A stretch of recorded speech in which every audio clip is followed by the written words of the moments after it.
Thank you. Thank you.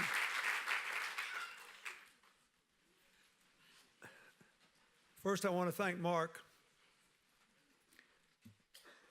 not only for that very, to me, touching introduction, but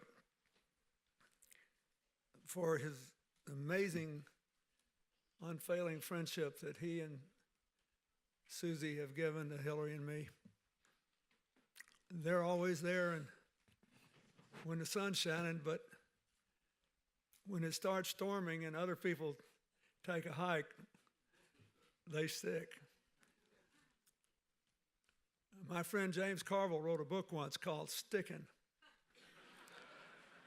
And it's an affliction that I admire. I want to thank them for both of them for being soldiers in the fights against HIV and AIDS. And I want to thank Mark for his stewardship of San Francisco's parks, including this one. They're all wonderful, including the golf course we played. But this one especially so.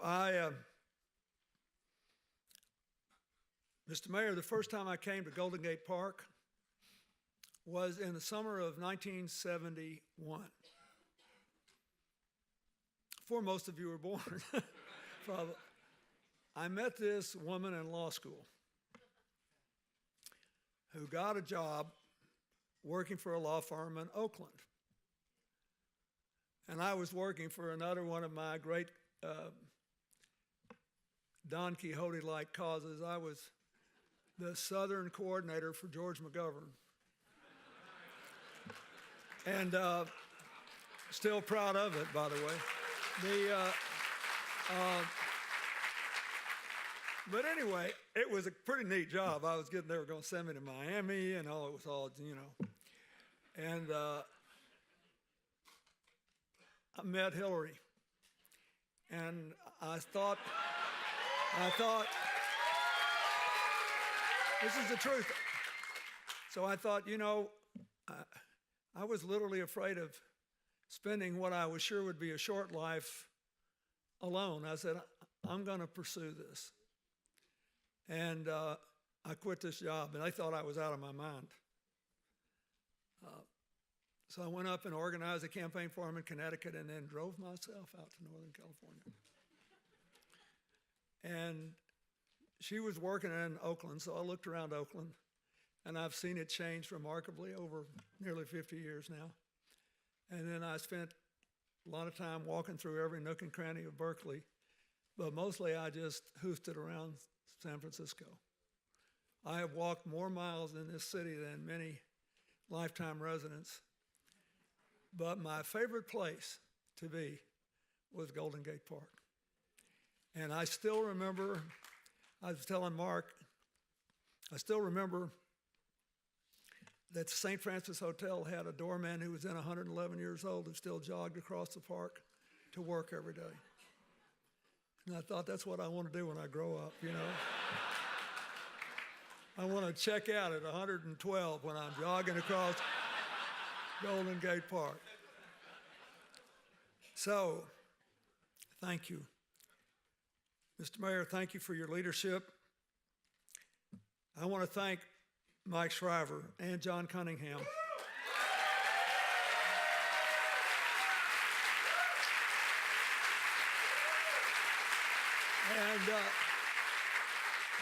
And all the board members, as I said to the little group we were talking to up the hill, if you weren't around in the 1980s, when people started dying like flies, it is almost impossible to imagine, first of all, how painful it was, how helpless people felt. It wasn't just people you love were dying, everybody thought, well, there's nothing I can do about it. And then there were so many unknowns. The general public knew virtually nothing and recoiled in the face of all that happened then. The medical and scientific community didn't know much more. And it was unbelievably difficult. And San Francisco was virtually the only safe place in America for gay people to come and live and not be hassled.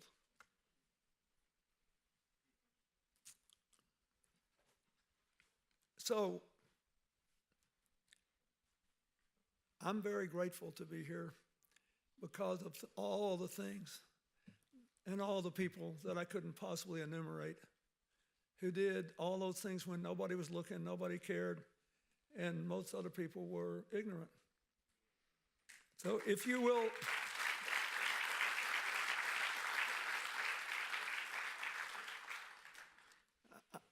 I thank you for the people you're honoring today, included David McMurray and Ruth Coker Burks. They proved that there's so many ways to make a difference in this battle. All you need is really a little compassion in the sense that everybody deserves an equal chance at life and to be cared for when they're ill and dignity. And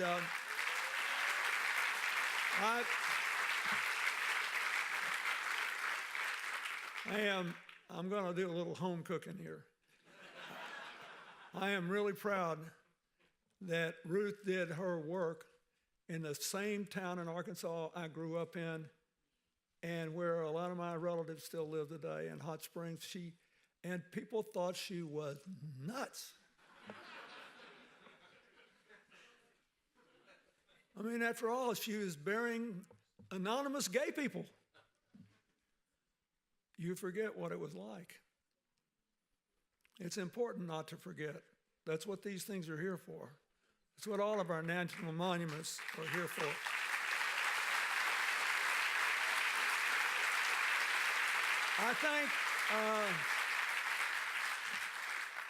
I got to say a special word of thanks to Eric Goolsby. Eric Goolsby was, first of all, I'll give full disclosure. I don't want to be like some of these press reports. I'll tell you on the front end all the relevant facts. He's on the board of the Clinton Foundation, so I'll just get that out of the way. And he helped me set up our AIDS efforts in China when we were the first.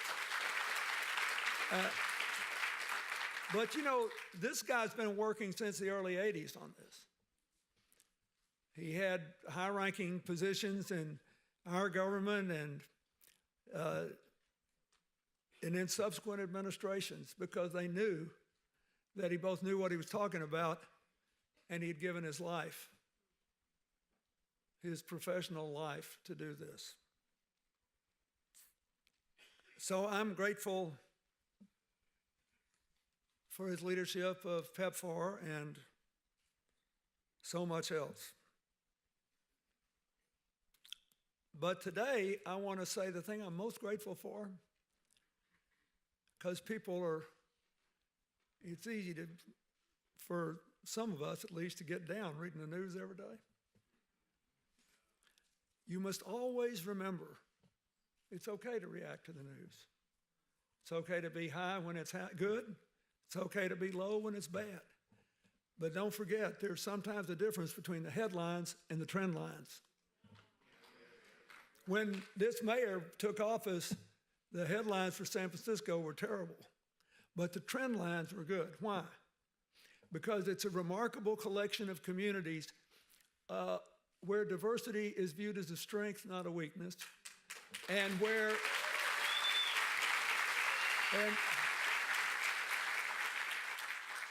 not just racial, ethnic, sexual orientation, all the cultural issues.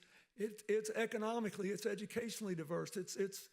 It's a cauldron out of which you can make beautiful things happen if you believe that what we have in common is more important than our interesting differences. If you believe that cooperation works better than endless conflict. If you'd rather help somebody else make something good happen and feel like you're lifted up by it, then beat the living daylights out of somebody else because it makes you feel momentarily strong. And so he knew that. So what looked like a thankless job looked pretty good today, doesn't it?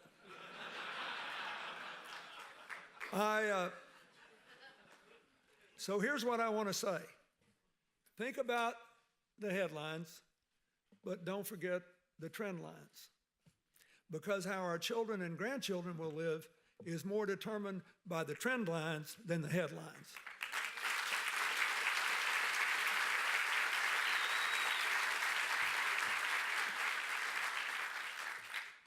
Assuming we act with our heads on straight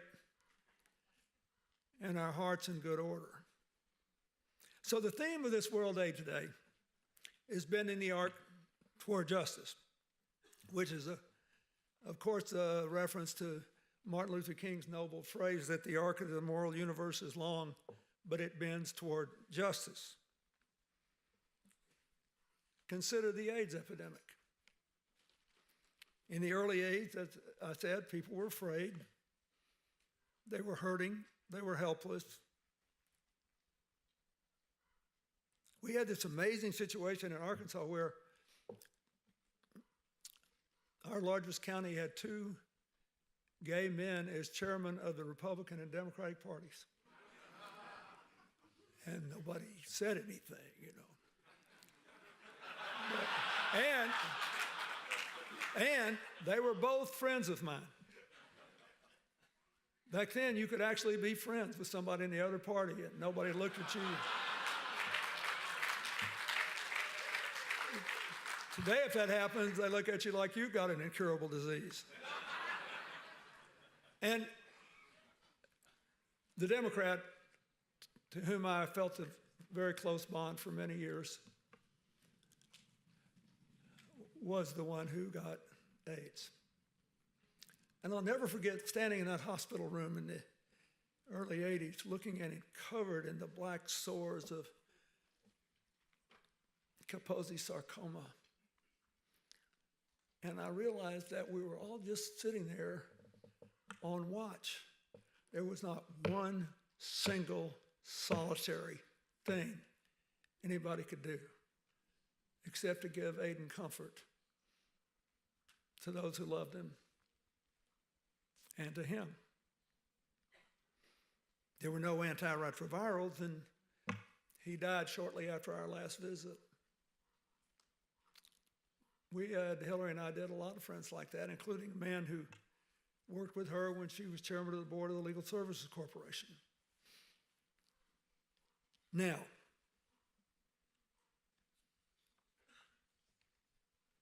the fight to bend the arc toward justice began here in San Francisco.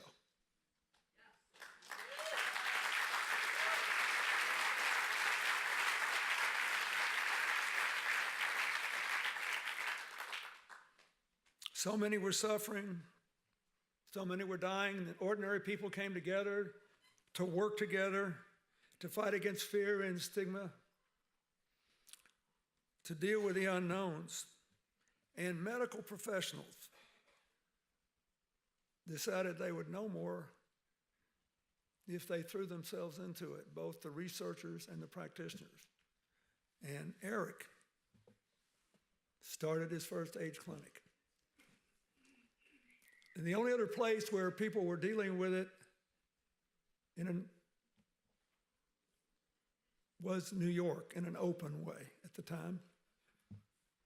And Haiti, where a man named Bill Papp started about the time you did, to be joined a few years later by Paul Farmer.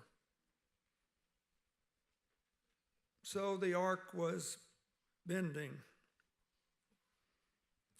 In the 90s, the movement picked up steam because the antiretrovirals developed, saved all these people. I remember when I ran for president, I was in a rally in Cedar Rapids, Iowa. And I came up to a white lady holding an African-American baby. And I said, "Where'd you get the baby?" She said, "That's my baby. She was born HIV positive in Miami, and I'm determined to keep her alive." She adopted this baby. She's about 26 years old now. And She's a beautiful woman. And then the NIH started doing all this research, and we were trying to pump money into it. And she got in one of the research protocols. And they would come and see me as she grew up as a little girl. And I'd bring her to the White House so I could keep a human face on this. And now every time I go to Iowa, if I'm within 50 or 60 miles of where she is, she comes to see me. The ark was bending. Then in 1996, I was asked to sign this bill that created this place.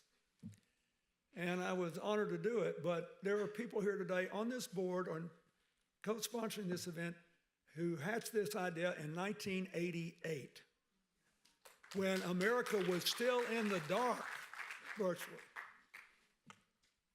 So I thank all of you. 1988. Unless my math fails, that's 29 years. Soon be 30. But the ark was bending. Then this new century started. And oh my God, all the good things that have happened. There were big headlines about the creation of the Global Fund on AIDS, TB, and Malaria, which we laid the foundation for when I was president, got the UN to go along, and then was funded and set up afterward. President Bush, 43, passed PEPFAR. The French came up with this unbelievable idea called Unité, to put a little tax on every international flight into and out of France, which has been used to buy the best and least expensive pediatric AIDS medicine and second and third line AIDS medicines. And the Gates Foundation got in a big way. The British government got in a big way. The governments of many other countries in Europe helped us to get started, and underneath there were all these NGOs working. Doctors Without Borders, Partners in Health, the Clinton Foundation.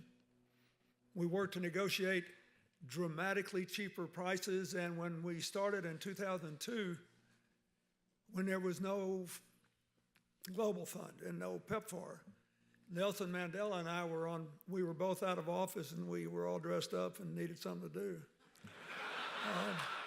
They asked us to be part of a group that would go around and basically rattle a tin cup and plead with other governments to give us money to fight AIDS. And so Barcelona hosted the AIDS conference, the International AIDS Conference then, and the chairman of the effort in the Caribbean against HIV and AIDS was a man named Denzel Douglas, who was a physician and the Prime Minister of St. Kitts and Nevis. And he came up to me and he said, look, he said, I know what the problems are in the rest of the world. He said, we don't have a discrimination problem. We don't have a stigma problem in the Caribbean. But we do have the second fastest growing epidemic in the world. And what we have is a money problem and an organization problem. And I said, well, Denzel, what do you want me to do about it? Mandela's sitting there just laughing. He said, like I walked into a buzzsaw. He said, I want you to fix it. I swear, that's all there was to this conversation. It happened just like I said, okay. And I hadn't a clue what would happen. But I knew that the only place in the Caribbean rich enough to take care of its AIDS load was the place with then the second or third highest number of AIDS patients, the Bahamas. The epidemic started in Haiti and spread to the Dominican Republic, spread to the Bahamas. They were treating a few hundred people, but they were paying $3,500. This is how disorganized the market was. $3,500 a year for generic drugs that you could buy if you could get to India for $500. So I thought this is going to be easy. They just had two middlemen who were ripping the system off. So 4 days after we started, we got the price $500, and they could, even with the extra care cost, handle basically 6 times as many people for the same amount of money. So I thought, oh, this is going to be a snap. But slowly but surely, we got the prices down, $500, $250, $190. We're still on 3 pills a day, though, all the way down to 90. The children's medicine, because it was smaller in volume, the demand went from $600 down to $60. And then we realized we had to do something special about mother-to-child transmission, and we had to get the testing equipment down.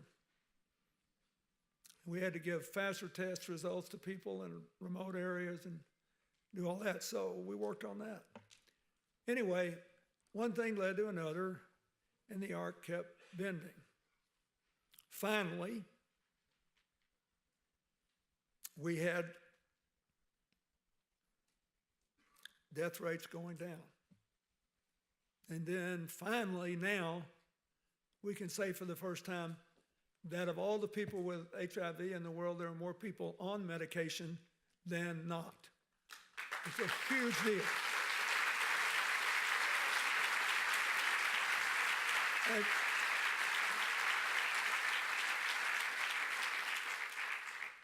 then we realized that we didn't have anybody to give it to in a lot of places. In Ethiopia, when we went to work there were 88 million people. 60% of them lived in 60,000 villages with fewer than 1,000 people. So if we could basically have taken this whole crowd and flown to Addis Ababa on an airplane, and we all got food poisoning, we land at the airport, we would be fine. The head of the World Health Organization now, Mr. Tedros, was then the health minister of Ethiopia. And I have a very high regard for him. It would have suited me to make him Secretary of Health and Human Services. He was good where he could be good. But all those people out there, they were living and dying anonymously. And not just of AIDS. The same thing was true in rural China, where the epidemic in the cities was basically, had your typical AIDS causes. The epidemic in the country was because people were starving and were dying from contaminated needles and bad blood transfusions when Eric went there. And they were dying anonymously. So they said, well, we can't do this. It's just lower the cost of medicine. Same thing we're doing that, by the way, in a much less hostile terrain with the opioid epidemic today. We're facing many similar challenges. But so we started building clinics. And we asked the Ethiopians, well, how many clinics do you need for everybody to be within a day's walk of one? And at the time, in the whole country, in the 60,000 villages, there were 700 clinics. I mean, and we're talking about little bitty rooms in an outhouse. Most of them didn't even have a way to maintain a cold chain. So they said 3,500. So we said, okay, we'll do that. And then I said, how many to be within 3 hours walk? 16,000. And we never got there because all the money ran out. Now it's being resumed. But the arc was bending. And it was bending because all kinds of people were doing all kinds of things.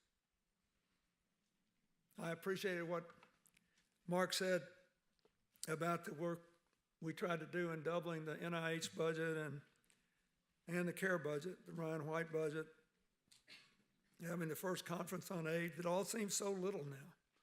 Having the Justice Department prosecute anybody that we could find who was discriminating against their employees on the basis of their status. Having Dick Holbrooke work at the UN to require the Security Council to declare AIDS a threat to our security. It seems so little now because the arc has been bending. So, today, this year, we now have a low-cost generic drug that costs $75 a year in one pill with fewer side effects. It acts faster. It can be given to more people, and we now know most people believe that we should be putting people on treatment immediately. It encourages people to get tested. It encourages greater adherence because they don't get sick. It's not as good as a foolproof vaccine or nowhere as good as a cure. But if you look at what's happened with hepatitis C, which I never thought I would see, there are enough similarities. But before we jump out and joy, enough differences to be skeptical, but there are enough similarities to make us believe that we might actually see a cure. No one could ever have envisioned that who understood the basic biology and science before just a few years ago. So the arc is bending. Do we have problems? Yes. There's still 36 million people plus who are HIV positive. More than 1 million in the United States still. 30% don't know they're infected. In the US, 15% don't. And the problem with that, as we all know, is that your greatest chance of passing on the virus is in the first few months. We've got a number of challenges. But I just carried around that first article on the hepatitis C medication. I just carried it around with me for weeks. I think all the young people that work for me think I'm becoming a creaky old man. I keep carrying the same things around. And I probably am. But the point is, the arc is bending. And it's important. So, what have we learned about all this arc bending? It is bent by people. Not just the researchers, not just the doctors, not just the Gates Foundation or the Clinton Foundation, or even more important, PEPFAR and AIDS and the UN and all that. It is bent by people. And the people who bend it are people who believe that our common humanity is more important than our interesting differences.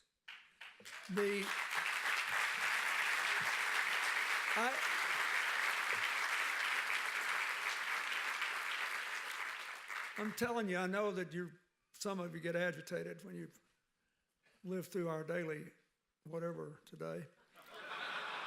But you have to understand, this is just the latest, largest example of what promises to be a long struggle to define the terms of our interdependence within the United States and globally.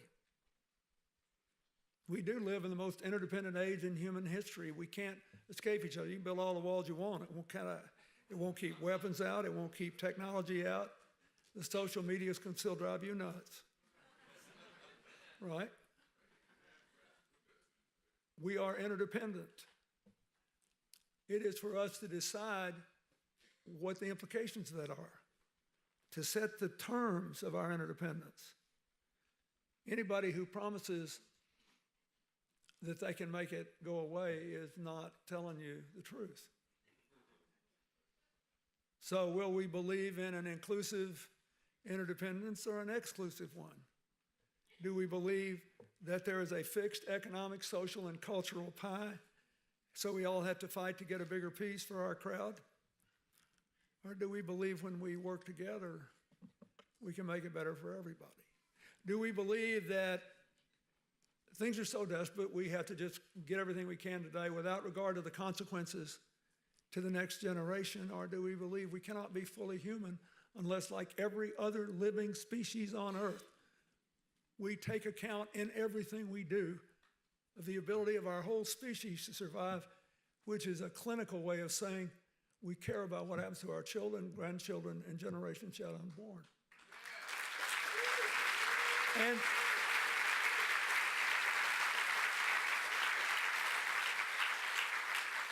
if we get the big questions right, if we say I choose inclusion, not division, I choose cooperation, not conflict, I think addition and multiplication are better than subtraction and division. If we get the big things right, then we can keep bending the arc. And there's still bending to do. Most of you are like me. There's no way I can ever actually develop a cure for AIDS. But we can remain steadfast in opposing discriminatory policies that are making a comeback in some African countries. We can protect activists in places where they still can be subject to violence. We can reduce in the United States the disparities that the epidemic still wreaks, especially among gay men of color. And we can continue to fight the homophobia, racism, and poverty that make people more vulnerable to infection.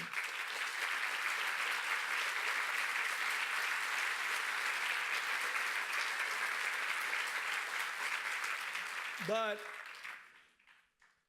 even though I am still an unabashed and unashamed policy wonk, and it's very out of fashion today, I used to tell people, I was in the only, for 25 plus years, I was in the only business you can imagine where people were surprised if you knew anything.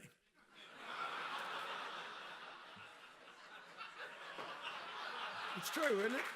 I mean, knowing things, that's what you got hired help for. I don't believe that. But I do believe knowing it's the whole dilemma of the fox and the hedgehog. The hedgehog knows many things, the fox knows one big thing. If all you know is one big thing and you're wrong, everybody is in a heck of trouble. But you must also be able to take all the little things you know and paint a big picture with it. So I ask you, finally, not to give up on anybody. One of the most amazing things to me, and I'll never forget it, within his last year in the Senate, Jesse Helms said his one regret was that he hadn't done more to combat AIDS. And he supported PEPFAR and a scale-up of our efforts.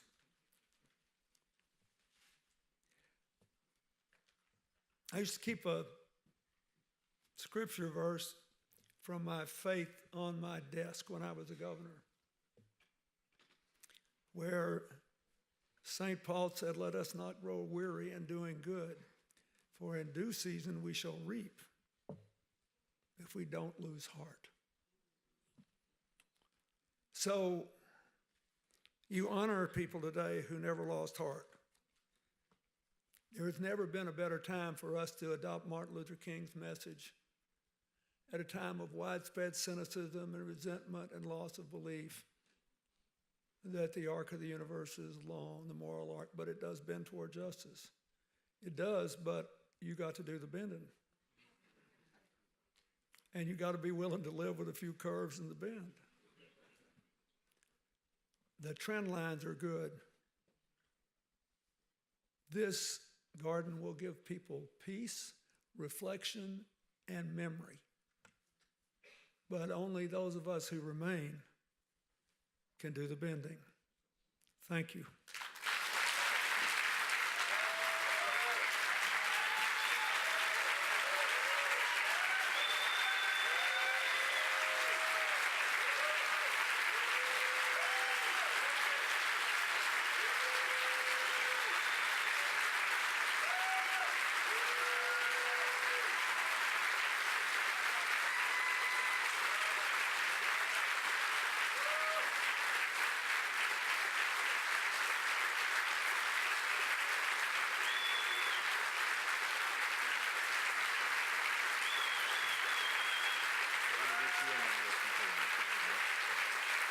Of course.